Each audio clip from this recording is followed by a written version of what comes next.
Adam Gower here, and welcome to the Real Estate Crowdfunding Show, syndication in the digital age at GowerCrowd.com, where today you are going to hear from one of the true innovators and leaders in the digital marketing space anywhere in the world, Casey Zeman, founder and CEO of EasyWebinar. Now, I remember the first time someone told me that I needed a webinar to sell my stuff. I didn't have a clue what a webinar was and didn't realize how powerful a tool they could be in automating the prospect pipeline. Webinars work well as a tool for raising capital because you can deliver your pitch in an evergreen format that has the feeling of being live, but that is in fact a recorded presentation running on autopilot. Having a webinar is part of the entire investor acquisition process, which is a fully integrated digital marketing system that I've developed specifically tailored to real estate developers so you can raise more capital online using social media and advanced online strategies. I've put together an entire advanced training for you that shows you how to do the whole thing yourself. You can find it on the podcast page for today's episode at GowerCrowd.com.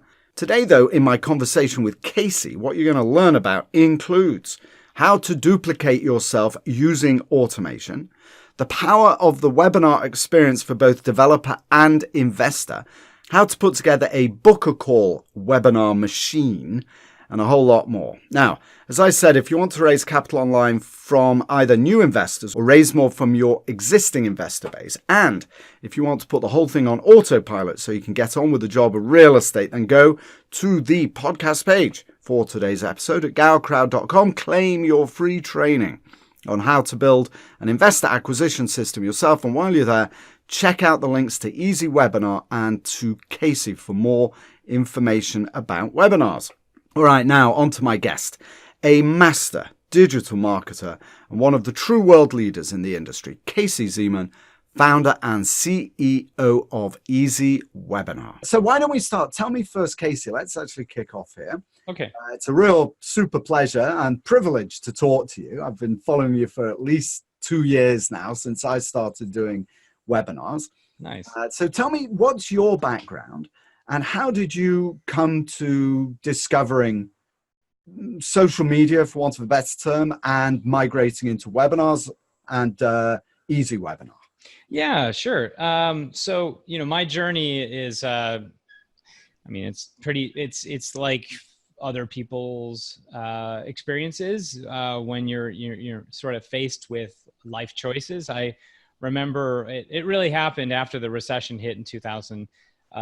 I was a real estate broker, and I went from making a six-figure salary to then the next year losing my job, and so I was trying to figure out what I was going to do back in 2008, 2009. So I started learning about online marketing because my goal was to market my real estate business, because I had been it was this old school, having these cold, leads, doing cold calling. It was just really, really outside of what I wanted to do. I felt like there had to be a better way. So I started learning about online marketing.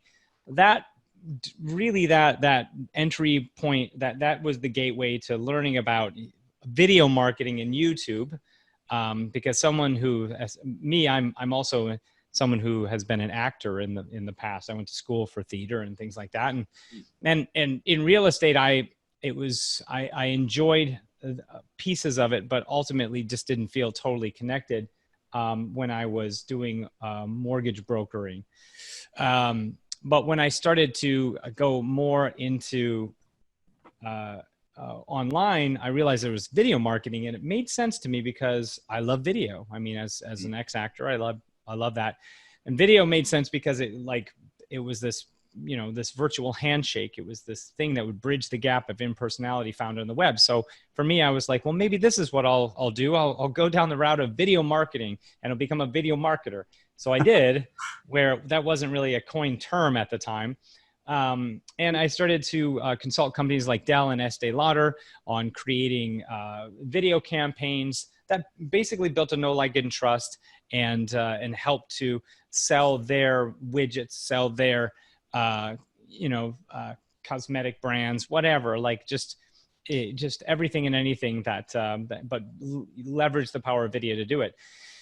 That led me into moving from a consultant to a course creator. So I then created a full-blown course all about marketing with YouTube, and it took me 6 months to create. And once I launched it out into the world, I wasn't able to sell it at all. I was completely bombed. Nothing was going on. It was like just collecting dust. It was just not performing at all. I'm so sorry to hear that, but I have the same experience. It's very well, so I was trying out different things, you know. I was trying out like posting in forums at the time. You know, the Facebook was around, but it was like not as popular, and you know, so I was doing posts in Facebook, and it just didn't resonate and didn't click and didn't jive with me personally until one day I had an idea of making a video in YouTube and inviting people to a webinar, because I had heard about this webinar thing floating around where you can do a webinar, you could do like it's a live stream where people can join you and they can learn stuff. Okay, I was like, all right, this makes sense. So I put a video, I was able to get traction on YouTube. So I put a video up on YouTube and invited people. My call to action was, join me in this workshop where I'm going to show you how to get backdoor results of getting on the first page of Google leveraging YouTube. So I did. And that was the very first moment I ever started to see people actually register well, that was the first time I ever had anyone shown interest, basically. So I basically started getting people on these workshops, and I ran free webinars every single week. And eventually, you know, I decided, you know what, I'm finally going to sell, because the people that I was doing these webinars for, they were like, what can I buy here? Thank you for doing all these free, lovely webinars, but you know, can I buy something, please? Were they live, Casey? Were these live? They were all live at the time. Yeah. And so I started doing I just did live webinars, live events, live webinars, you know, all the time. And eventually I started selling, and I was terrible when I started out.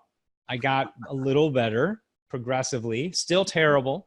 You know, when I finally leveraged webinars, it was 2012. I remember, in that year, I did about $245,000 worth of sales of my course online, but I only sold it on webinars. I had no other source of sales. It was all from webinars. So let me ask you, how did you learn to sell? You said that you were bad and then you got better. So obviously you were iterating in some way.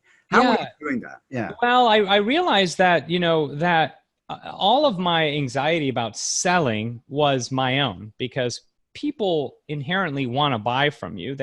If you have a solution for a problem that they have, they're ready to take this. They're ready for the solution. You just have to let them know why and how. And, you know, and then that's really what you have to focus on, you know, what's going to be the benefit to them, you know? So I did really bad webinars when I started off. And even my bad webinars, once I started selling, I sold. I could make money. I remember one webinar I had, like somebody, an affiliate promoted it, right? So this affiliate brought in maybe 300 people into the webinar. I was like, oh my gosh, it was crazy.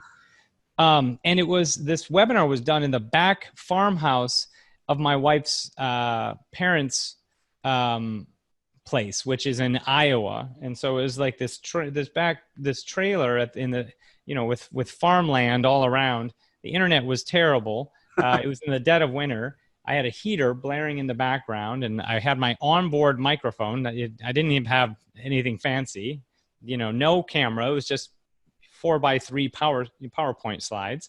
Okay.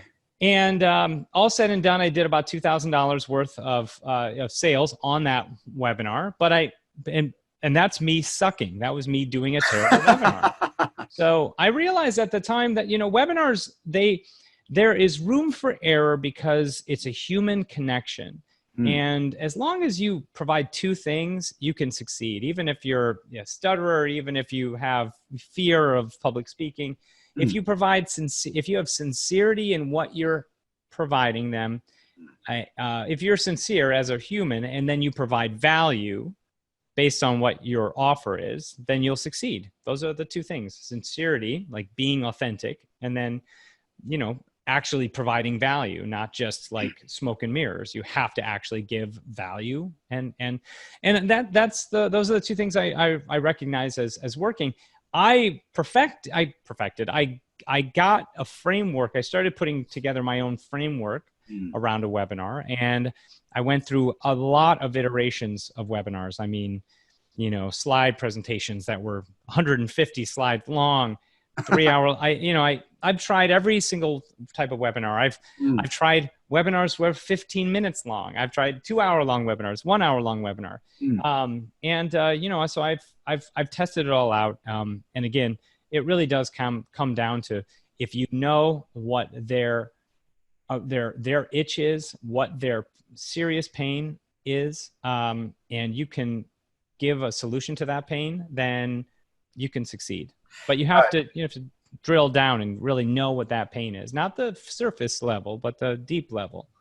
So that's definitely, that's a question I wanted to ask you. It's way down my list. Actually, it is. So let me ask you about so let's definitely get back to that, because that's a very important and interesting point. Yeah. So anyway, as a course creator, I was doing okay, but I wanted something else. So I started talking to some developers because I was interested in webinars. But the problem with webinars is I was still held to my own bandwidth. I was getting burnt out when I would do these live webinars. My voice would go hoarse, and I would just I would always have to be on, and you can't always be on. So I started talking to some developers about creating what we call today automated webinars.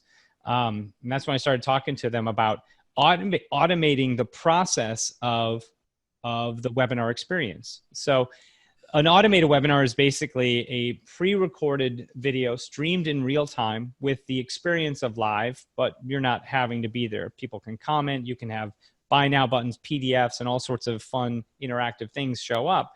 And it's streamed in real time. So if someone shows up late, they're missing part of the actual show. And so what I wanted to do is basically duplicate me and create a business around this, right?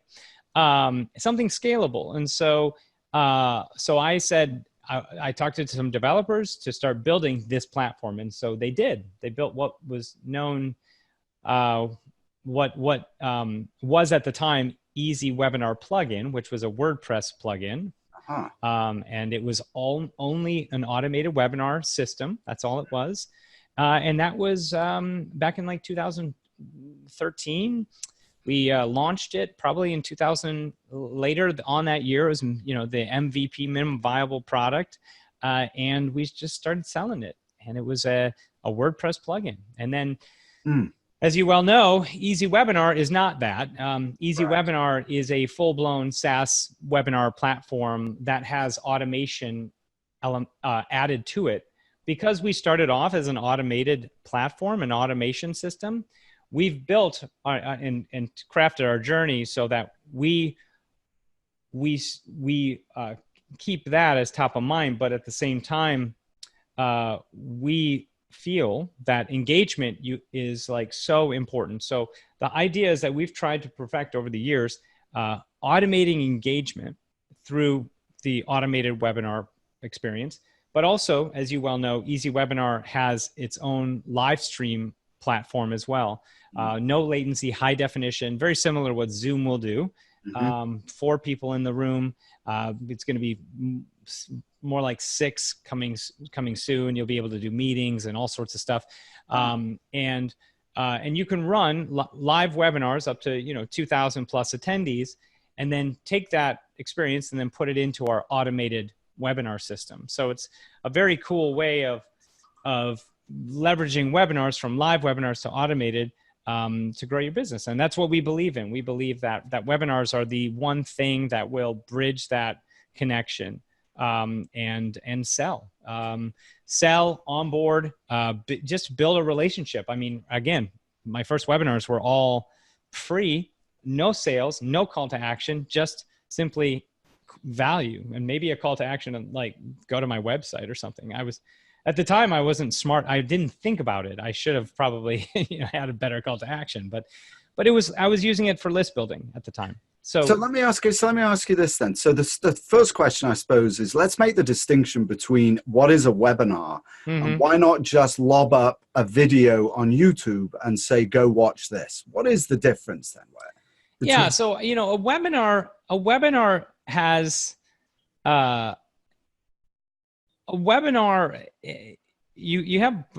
because it's an experience where people have to show up at a specific time, be there, ready to go.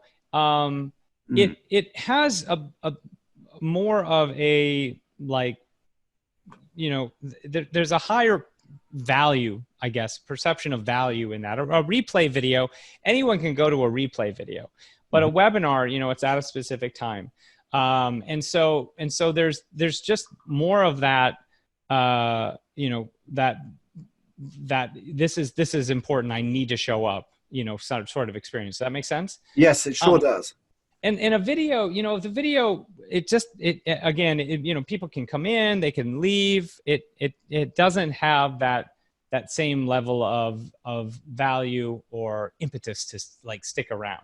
So a webinar, it's because it can be scheduled in the future, you know, it just has that higher perception of value than a video alone. And then there are two different types, aren't there? There's the evergreen, and then there's also the live. So tell me the difference between those two. Yeah. So a live webinar is where you are doing similar to this, where you are speaking to an audience, whether it's you in front of the camera, sharing your value, or it's you sharing a 16:9 PowerPoint presentation. You know, there's a lot of different ways people use webinars. Some people use them to get like 4 people in a room or more and do a roundtable discussion. You know, webinars, the concept of webinars can be anything you want it to be, where it's an interactive experience, you know. And a lot of people, they unfortunately, they sort of keep it in this little box of, you think of 4x3 PowerPoint slides and that's it. But no, it's a point in which you can engage, teach, and resonate with an audience, right? And that is the power of it. And the other thing about a webinar that we see is that when we talk about webinars, we also want to look at webinars as more of an experience for sales. You know, everybody is probably, a lot of people have heard of sales funnels, right? But what we like to focus on is sales experiences. So that have a higher engagement level, right? And that's really what we find that webinars fulfill. It's that more one-on-one connection. You can engage with people in the chat. I just find that it's just like, if you need to connect and resonate and sell your products and services or onboard customers, like live webinars are really powerful. The other side of that is automated webinars, which you and I were just talking about. Automated webinars are pre-recorded video content. Now, the cool thing about an automated webinar is that you're not held to your own bandwidth. So an automated webinar can stream multiple times during the day in your attendees' local time zone, which, if you have a worldwide audience, it's really difficult to, you know, run a live webinar, and someone in Australia or wherever in the world, it might be their early morning, let's say, or their late evening. They might be in bed. So the cool thing about an automated webinar is it gives opportunity for more registrations, more people coming through. It'll stream an event with the experience of live without you having to be there. And the thing that no one tells you is that an automated webinar is basically a sales funnel, but it's more of a sales experience. And the key to it is to keep a continuity in your marketing from top of the funnel down, right? So as an example, you know, inside of EasyWebinar, the platform, it has all the pages of what you want a webinar to have, but also what a funnel should have. So it has a registration page, a thank you page, a countdown page. The event page has all the emails, right, to notify you of the event, post notifications, try to close the sale, where you then maybe send to a replay page. We have a timed replay page where you can actually, have a countdown timer on that page that will count down, till the offer and the page expires, right? So you create urgency, you create scarcity, and you can do all of this in an evergreen scenario. Evergreen meaning that everyone who comes into it has their own unique experience. They feel like they're coming in and, this is catered specifically to me. Right. And that's really the power of it. Isn't that interesting? That's really interesting, because that's one of the key drivers to creating that relationship, is that it doesn't feel necessarily automated, or at least at the point that you've stopped automating and you want to communicate directly with your customer. The webinar provides that, yet it is automated. At least the potential is for it to be automated. The other thing that I like a lot that is, it seems to me, unique to webinars is the CTA, right? The call to action that pops up at a very specific moment during the replay. So tell me a little about that. And as you know, in my case, we're looking to raise capital from investors online. So it may be, we've been playing with some classic digital marketing techniques to create scarcity. Yeah. So, for example, we'll put a deadline on a 10% pref, for example, 10% preferred return. And by the end, once we've sold 10 million of that, then it's down to 8%, right? And that's, we're going to always shut that down on Saturday or whatever it happens to be. So we create that. But how does that work? How did the CTA, timing of the CTA popping up, work in a webinar? I mean, they work really well. I mean, for live webinars, you can send a call to action at any specific point.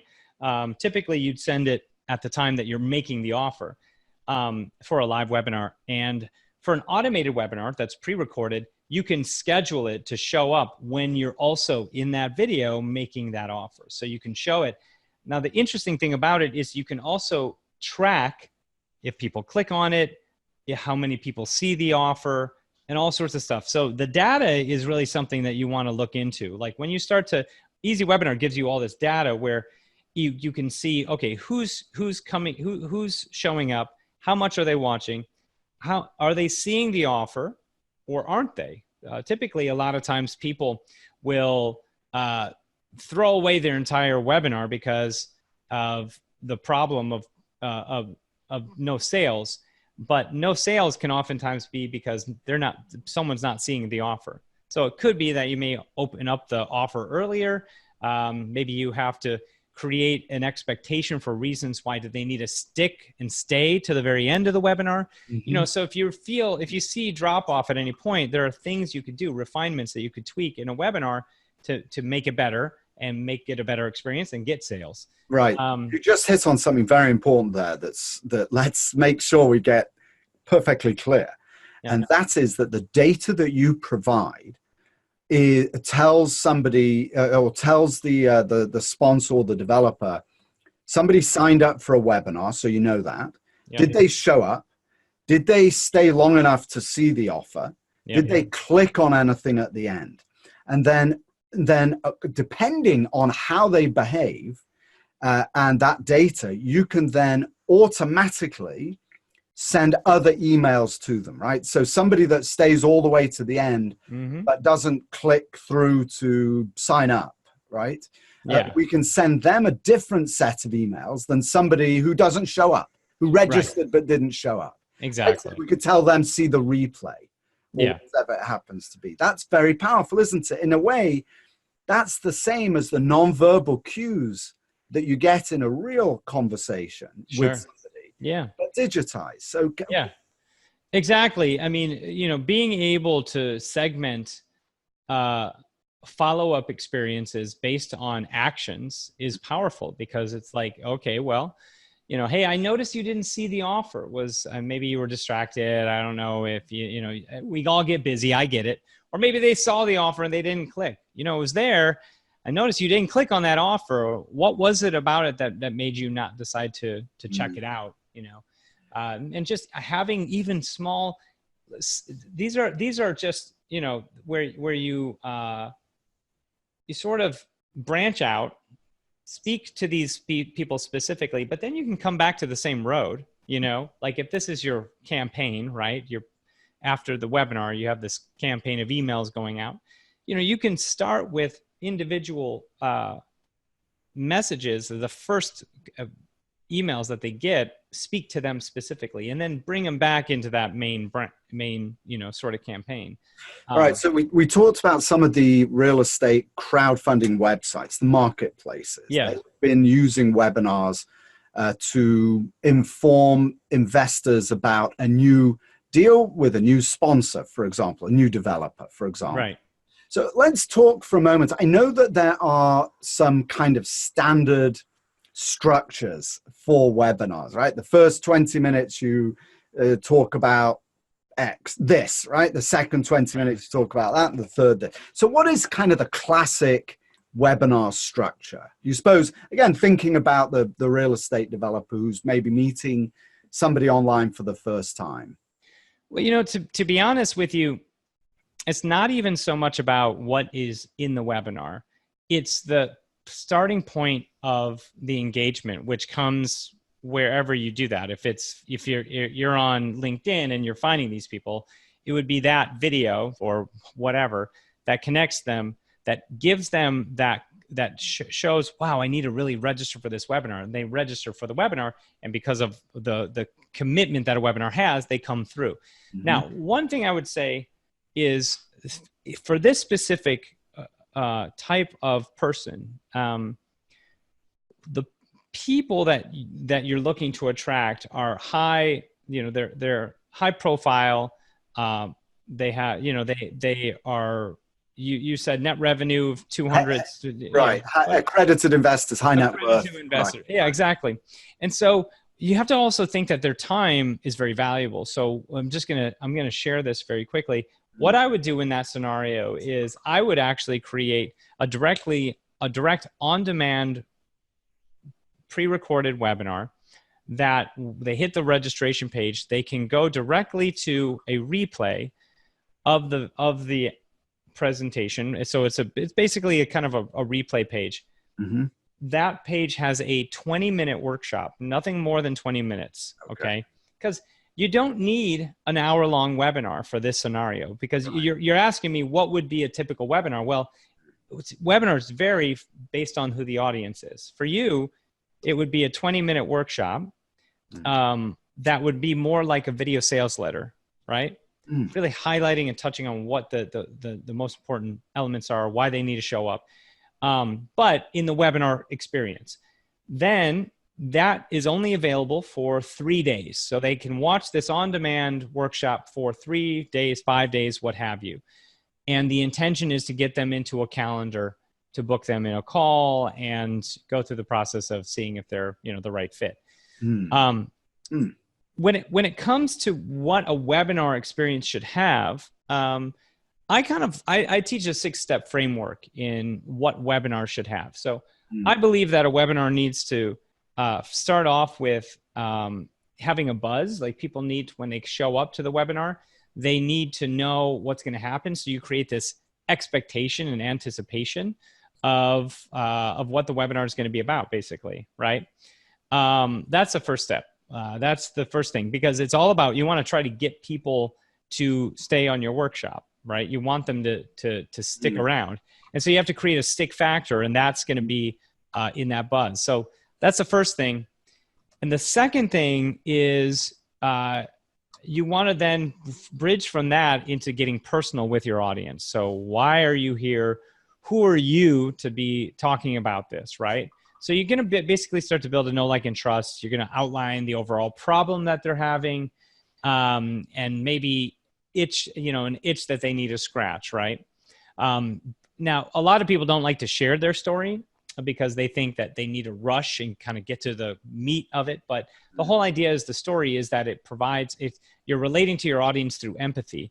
But your story and how you position it in a webinar isn't about you, it's about them. So they need to know that, you know, while you're telling your story, it has to basically be like, oh, that's me. You know, I'm in the same boat. Yes, you know, how I've been trying to find investors has not been necessarily the easy, right? Yeah, I had to do the, you know, signed up for a $50,000 a year or $100,000 a year country club just to try to, you know, get in, you know, Right. get into the right, you know. So you create these, Mm. you base your own experiences on your story, but with the idea and understanding that it's to relate to your audience so they feel connected, and they basically start to say, oh, I've had the same thing. And what you're going to do at this point when you start to get personal is you're actually going to start to pepper this concept of the uncommon solution. So the common solution, as we just said, is, you know, what people have been known for doing is going to country clubs and, you know, doing all this, and it costs this, and you never, no guarantees, and da da da. The uncommon solution is crowdsourcing, right? So you start to pepper that, and, you know, nothing was really working until, you know, this wonderful opportunity of crowdsourcing came up, and that's now, and this is how powerful it is. And then you start to share why that's powerful, right? Why this whole crowdsourcing thing is, and then you show publications. Maybe you back it up with different, you know, publications and, you know, different examples of what's out there now. So you base your story, what you just said in 1933, you know, you kind of go through that experience, right? Right. And that's where you start to bridge from personal into the content. And really you shouldn't, there is almost like you don't feel the difference really, you know. So you bridging in to the content part is where you share fundamental shifts, right? Like 3 shifts or 5 shifts that they need to go through in order to use this effectively, right? But the intention is that they need to be working with you. So so it's basically framing like the things that they need to have success with this. The final one is you need a mentor. You need to be a part of my program. That's really where you're going to go with this, especially if you're going to be doing this as a going to a strategy call, you know, and or an application, or qualifying them on a deeper level. Right. That's interesting. And then, of course, it applies to the developer as well. When they're trying to raise money from investors in a webinar, right? They might talk about their background and how they came into real estate and discovered that you could make a lot of money, and that initially it was frustrating because, you know, you didn't have enough money to buy a good deal. How do I do that? And then I put everything into one deal and lost it. Right. So, you know, now you don't have to do that. Now you can diversify. You can put, you know, we have a $25,000 minimum in our deal, etc. But so that's part of the sales process. But you are bringing value, aren't you? I mean, that's kind of. But that's. Yeah. So I was going to say, you know, a lot of people think that they have to give so much in terms of what value is. You know, value is aha moments. They are moments where you have some sort of realization. So it's a webinar is a sales experience. And, you know, but what I sometimes see people doing is they give away too much. They share too much. They bog their webinar down when, you know what, for a webinar, especially one that has a call to action for getting on a strategy call, 30 minutes, it really should just highlight exactly what you said. Like you just said, you know, oh yeah, and you would lose it all, right? If you go on this one deal, and that's how it used to be, but now it's changed, and that's good for you, right? As an investor, that's good for you, and this is what it is. So you're positioning it. That's what you're positioning. A webinar, again, in this scenario, should be probably more like a video sales letter to a degree, right? That has a little more engagement.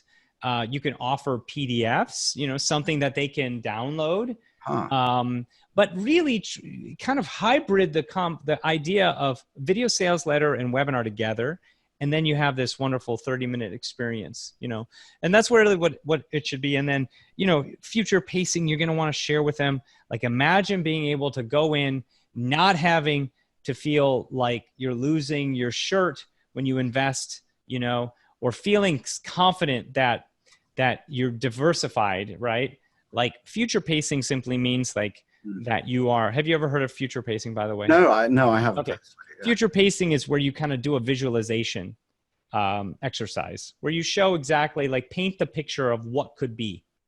Right? Okay. Imagine in 2 years you've diversified, and and you haven't gone in one project, and with that diversification, now 5 years later you're getting this net revenue, just so future pacing basically is to get them poised to say this is the possibility.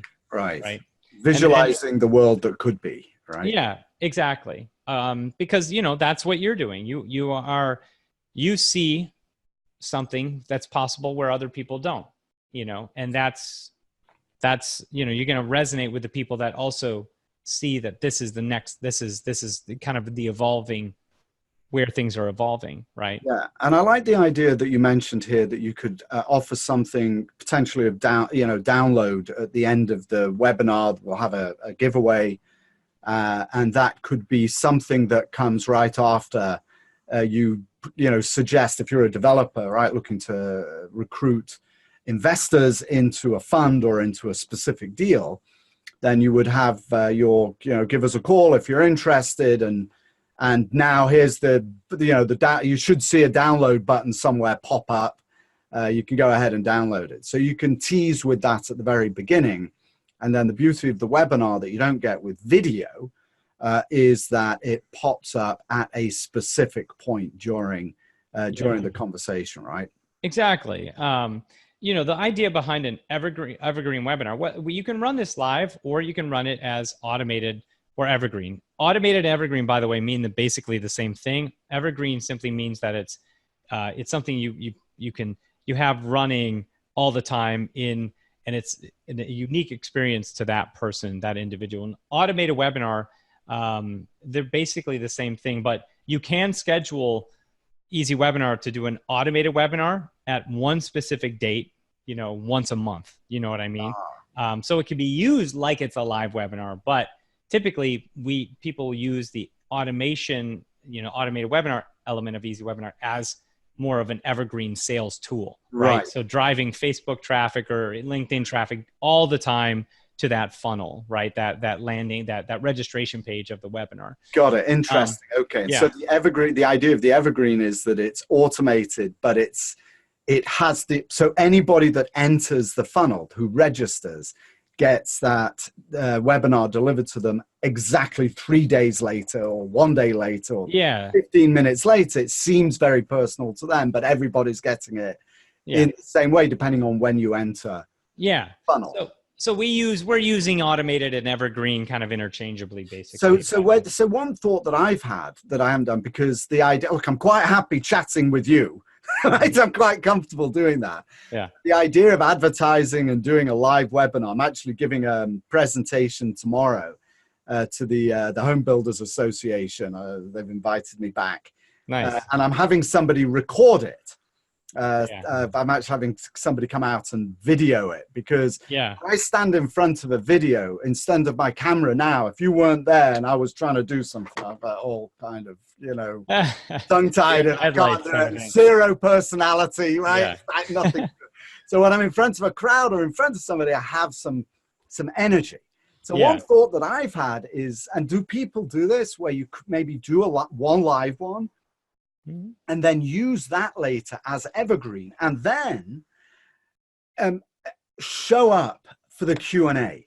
So it's running, let's say, at 10 a.m. every Monday morning, and at 11, it switches over to Q&A. You can do that as well, can't you? So it's live interaction. Oh, for sure. Yeah, you can do that.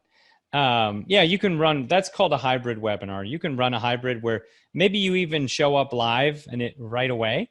And then pivot, and you press the button and plays the pre-recorded session that you've done, and then come back in an hour, when you're about to toggle over to the Q&A part, or you can even be in the chat while that video is playing, and I've done that before. It's, the cool thing about our system is that we built it so that if you get sick, you can turn your live webinar into an automated one. If you want to do a hybrid webinar because, maybe that video, you don't want to keep using this, do the same content over and over again. Maybe do the intro different and the outro, Mm-hmm. you come in and maybe you have somebody else, you bring a guest on and maybe they're promoting you. Then you do the intro and then you go into the slide presentation, the video, whatever, you play the video, right? The pre-recorded session or one of the past sessions. And then you come in and do the Q&A specifically for that person's audience. So yeah, Yes. you can do all of that too, which is great. Yeah, it's incredibly powerful, isn't it? So let me ask you this. So what are the highest, so look, we're looking to raise hundreds of thousands of dollars, right, from individuals. Yeah. So there's obviously going to be, you talked about know, like, and trust. Yeah. Very casually, right? But that's like the core of everything that we're doing, is to build basically a relationship. Yeah. What are the highest value products that you have seen sold on webinars? And what are the best practices for actually selling those products?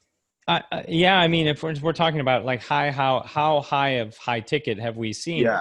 We've seen $50,000 masterminds, $100,000 masterminds. The whole idea is that you're looking at the webinar holistically from start to finish as basically an engagement experience. So so there's points of where, when they hit the registration page, that should create and evoke an emotion. The thank you page should reintroduce why they need to show up, try to, encourage them to come to the webinar. The experience on the webinar is 30-minute, experience. The intention behind a webinar is that it's a qualifier. All of these steps qualify the person, right? From the initial point of seeing the video that promotes the workshop, to joining the workshop and figuring out if this is right for me or not, right? And they go through an experience, and then by the end, the call to action is get them on a strategy call, or book them right into your calendar, or take them through an application process. What we typically do is we send people into a calendar and then into the application. But the whole idea is that you let them know that they are right for you. That's what the intention of a webinar. You need to say, if you are this, this, and this, you're in the right spot.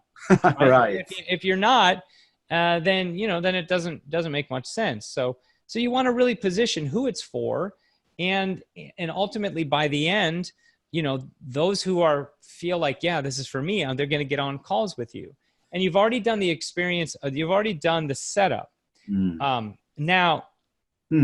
There are other nuances that you can do to create this, to seed authority, right? To make them feel like they've seen you around all over the place. Yeah. And I was telling you about this earlier, creating front-facing content, micro content, like in LinkedIn, Facebook, where they see it, and then you retarget the people that were consuming that micro content to then come to the workshop. So they've already feel like they got to know you a bit. You can also do a little bit of authority seeding after they register. So on the thank you page, you can have some sort of like option for them to watch another video or see some of your content there. So there's different ways to do it where you can have, authority seeding on the front end through micro content, or after someone registers, deliver micro content before the webinar even starts. These are things that we've tested out, and really it's going to be about having that authority seated somewhere, especially for high ticket. You need to kind of create that experience somewhere, whether it's on the front end of the funnel or the middle of the funnel or even the back end of the funnel. But you have to have that sort of authority. Like they have to say, okay, 20 years experience, 30 years of experience. This is the buildings. This is what we've done. They have to feel like they're not that they're working with someone who's not a shyster. Well, that's know, like, and trust, right? Exactly. They want to make sure they know you. So right, that's the benefit. And so yes, you can sell. You could, as long as you can qualify people, the right people, and get them on a phone. That's really ultimately what a webinar is perfect for. As an example, I have a gentleman who came into my coaching, and we helped him target a specific audience, IBM employees who have 401k plans. And so we created a video that specifically spoke to them, put it out on Facebook, targeted IBM employees specifically using social media, using, custom audiences that you can build in Facebook. You could do the same thing with LinkedIn and things like that. But then, so we brought them through an experience where they came to a registration page, thank you page, watched the event, and could get on the calendar. Well, within about 8 days of opening this up, my client, he landed somebody with $2 million in assets in their 401k, IBM 401k. It was specific to IBM. And and now he's handling that account. He's managing that 401k plan. That's like probably a yearly recurring revenue of 15,000 just from that one person. But that's how it works, basically. That's fascinating. So actually, you've really got me thinking now. So we just ran one of my clients, we just ran a 9 email launch sequence, right? So there were 2 people, one principal sent out 3, then another guy sent out 6. And we tracked them. And at the end, each one had a specific CTA. So each one had a case study or a click here of some sort, right? Here's an article or something. Out of that, we had 400 people who had clicked on everything. Isn't that incredible? 400 had clicked on every single CTA and every single email. Wow, and we're kind of scratching our heads, like, how the heck, what we're going to do now? We've got to call everyone. So I'm actually thinking this is a great opportunity for a webinar. It's absolutely perfect, where at the end of the webinar, where first of all, we give some value, explain something about perhaps the fund or whatever it is that we're doing, something really detailed. And it doesn't have to be long. And at the end of it, the CTA is click the calendar link here. And set up a call, and we'll answer questions, or we'd like to talk to you about such and such, or whatever, whatever the upsell is. It sounds a bit crass, but so in terms of doing a webinar like that, you've got a lot of people we're talking, and we talked about your uncle briefly as well, right? Earlier, developer uncle. So he's going to be, I would imagine, probably slightly unfamiliar with being on camera. So in your experience, tell me about the difference between being on camera and being behind a series of slides with audio over the top of it, the benefits of one versus the other. I find that being on camera, I think that both are beneficial. I believe that authenticity and connection and showing you and who you are is an important experience. And so I think the value is where you can do both, right? And that's what I would do. What, a bit of both in one? I would do a bit of both, right? Where it's not just you in front of the camera, but maybe you pivot into sharing your slides, right? And that's really how I would do it. Hold on. Yeah, sure. I'll cut this out. Sorry about that. No, that's all right. You can probably hear the Slack channel popping. No, actually, but I'm also typing, but I'm typing notes so I don't forget what to talk about. We've been chatting for a long time, and Casey, you're an absolutely fascinating fellow. Of course. But to get back to what you were saying, so basically, I would do both. Putting yourself in front of the camera and a presentation, but you have to think about who that audience is, right? And who you are. If you have a limitation where you don't want to put yourself in front of the camera, then don't put yourself in front of the camera. If you are deathly afraid of it, allow yourself to just use slides. If you want to go, and if slides are terrifying you, then use you in front of the camera. Some of my best webinars have been just me doing this, talking, not showing anything, maybe by the time I make an offer or a pitch, because I typically do sales webinars, then maybe I show a graphic of some kind. But with a call to action of get on a strategy call, you don't necessarily need to have a PowerPoint presentation. I think it just depends on who the audience is. Some people might resonate more with you personally, or some people might resonate with the hybrid of the two. I like to start with me in front of the camera and then go to my slides and still have a picture of me there as well. Ah, right. So people can see me talking, but I'm going through my slide presentation. Very good. Yeah. Casey, seriously, I really could talk to you forever. You were, so far, of everybody that I've invited to join me as a guest, you have been the easiest person to respond, and you understand the market instantly, which is really unusual. So I'm really grateful to you. Thanks so much. I've got 3 questions, if I may ask you. Of course. Sign-off questions. These are questions I ask of all my guests, and eventually I'll put these into some kind of something later, right? Okay. They will be special, right? Yeah. 3 questions. What's the most important thing someone starting out syndicating real estate online should keep in mind? Okay. For people that are syndicating real estate online, this would be for potential, basically, developers. Yeah, like your uncle. What would be if he's never done it before online, what would be the most important thing to keep in mind to get started? The most important thing, I think, is to keep an open mind about this type of technology. And a lot of people get really terrified of technology. They get really sort of like paralyzed by what they perceive the level of difficulty is. So they don't ever do it. They think that, well, that person's doing it, but that person's a tech genius, or whatever. They went to MIT.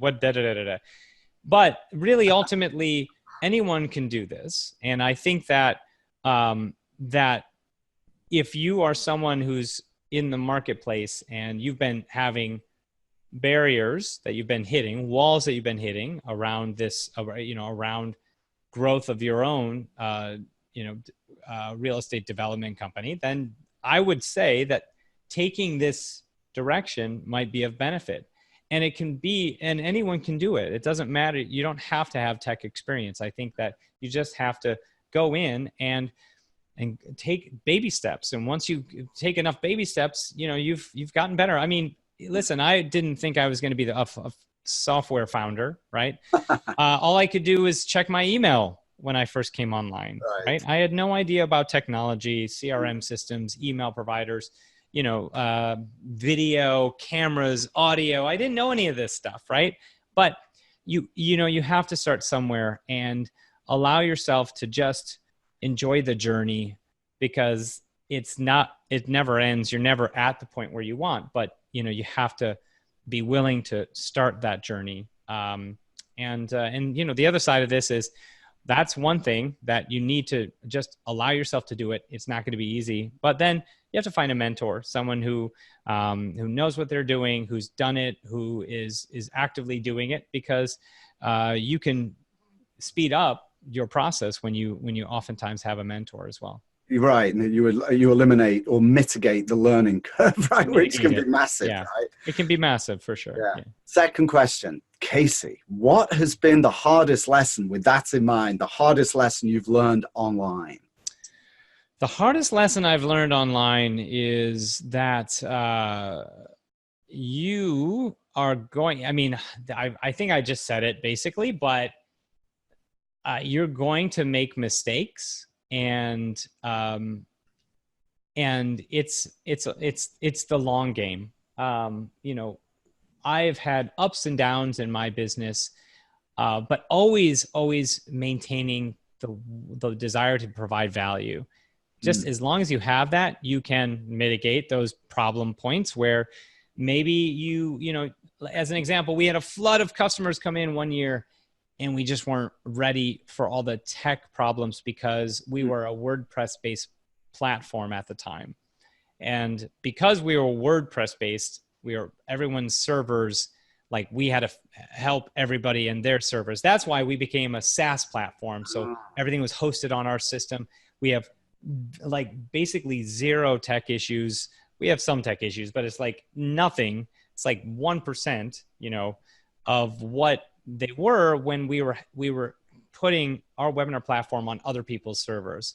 And so those are things that, those are growing pains. So I think the most important thing is through the growing pains, don't ever stop. Just allow yourself to keep going. If you have people that are, don't allow other people's perception, slow you down either. Some people might call you crazy, or what are you doing, or what is this business you're doing? They might criticize, they might do all the things under the sun. And it really is just about to keep on your path and your journey. That's what I would say. All right. There's actually, I work in an incubator, and on the way up the stairs, somebody's put a load of these little quips, and one of them, little cards. I think one of them says, when you start, they'll ask why you're doing it. And once you get going, they'll ask how you did it. Yeah, exactly. It's so true. Yeah. All right. My last question for you. What are your key daily habits to being successful online? Key daily habits. Personal habits. Daily habits. Yeah. My day, I wake up, I get the kids out of bed, and I take them to school or get them ready for school or something. So my daily habits, I'm not, spending 20 minutes meditating. I immediately roll out of bed and get my children up at 6:30 in the morning. So I guess one thing I do know is that, I think that the habit of how valuable my time is something that I put attention into, especially now with kids. Like we have 3 kids. So it's like me, one of each. Huh? So like me, I've got 3 kids, one of each. I like to say one of each. Nice. I like that. Whatever that means, I'm not sure. Yeah, I like that. Yeah, I mean, I find I've just had to be more diligent about where I put my attention. So when I do business, I find I'm trying to, I work a lot less, but I keep it concentrated in a short period of time. So I might work 2 hours. In that 2 hours, I try to get a lot accomplished. Right. And so I've been forced to kind of think like that. With a full family. After 5 o'clock, I can't work at all. Sometimes after 3:30. So, in 15 minutes, I won't be working for the rest of the day. And so my daily habit is being intentional about work and doing meetings with my team so that they could be doing a lot of the heavy lifting, because I don't have personal bandwidth to give in that regard. My personal bandwidth is spent being, an advocate for our tool and sort of the brand ambassador, if you will, but they have specific roles that help me to do that. Right. And so yeah, I'd say that's, I take daily walks. I force myself to walk my dog 3 times a day, and it helps me to just get energized for the day too. When I take my dog first thing in the morning after I drop the kids off, I do a walk. I get, basically start thinking about my day and what my plan is for the day and things like that. So, Casey, thanks so very much. You've been very generous with your time today, and I'm really grateful to you and delighted to have met you. Thanks so much for having been on my show. Thank you. That was Casey Zeman, founder and CEO of EasyWebinar. I love using EasyWebinar, and I'm constantly finding new tricks and tools within its arsenal to create ever more interesting ways of presenting my story and that of my clients too. Remember, if you want to use webinars in your own online capital raising efforts, then be sure to go to today's podcast page at GowerCrowd.com, where you can find a selection of the highlights from my conversation with Casey, as well as some advanced training so you can build the investor acquisition system yourself. Hey, thanks for listening. And thank you, Casey Zeman, founder and CEO of EasyWebinar. I really enjoyed talking with you today. And thanks for the amazing customer support your team provides at EasyWebinar. It really does make the whole digital marketing process a pleasure. And as your company suggests, it really makes it easy. Thanks so much for that, Casey. And of course, a shout out for Jim and Skip over there at EasyWebinar, who are the stars behind the scenes. Right? Thanks, guys. All right, that's all for today. I'll see you next time. And for now, this is Dr. Adam Gower signing off.